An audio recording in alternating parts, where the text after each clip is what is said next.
Zechariah chapter 14, English Standard Version.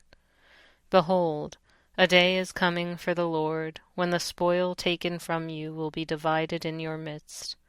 For I will gather all the nations against Jerusalem to battle, and the city shall be taken, and the houses plundered, and the women raped. Half of the city shall go out into exile, but the rest of the people shall not be cut off from the city. Then the Lord will go out and fight against those nations as when he fights on a day of battle. On that day his feet shall stand on the Mount of Olives that lies before Jerusalem on the east, and the Mount of Olives shall be split in two from east to west by a very wide valley, so that one half of the mount shall move northward, and the other half southward.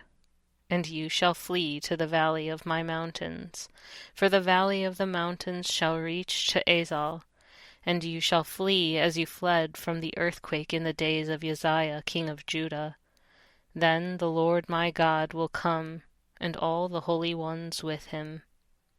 On that day there shall be no light, cold, or frost, and there shall be a unique day which is known to the Lord, neither day nor night, but at evening time there shall be light.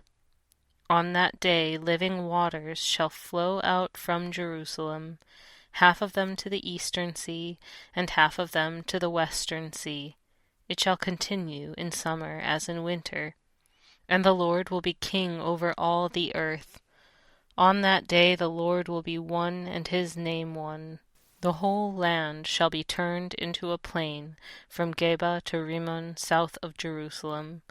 But Jerusalem shall remain aloft on its site from the gate of Benjamin to the place of the former gate, to the corner gate, and from the Tower of Hananel to the king's winepresses. And it shall be inhabited, for there shall never again be a decree of utter destruction. Jerusalem shall dwell in security. And this shall be the plague with which the Lord will strike all the peoples that wage war against Jerusalem. Their flesh will rot while they are still standing on their feet. Their eyes will rot in their sockets, and their tongues will rot in their mouths.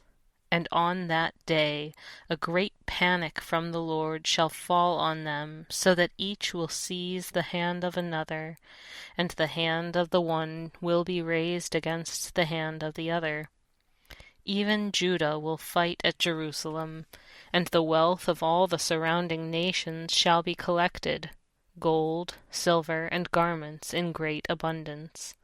And a plague like this plague shall fall on the horses, the mules, the camels, the donkeys, and whatever beasts may be in those camps.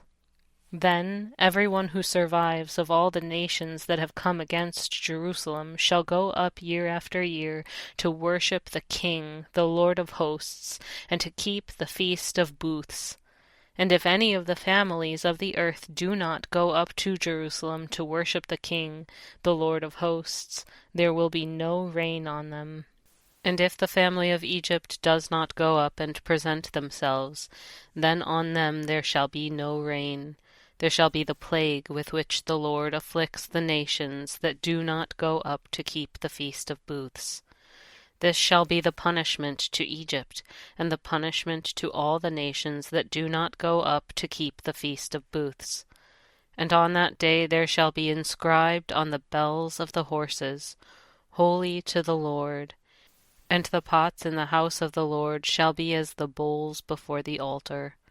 And every pot in Jerusalem and Judah shall be holy to the Lord of hosts, so that all who sacrifice may come and take of them, and boil the meat of the sacrifice in them. And there shall be no longer a traitor in the house of the Lord of hosts on that day.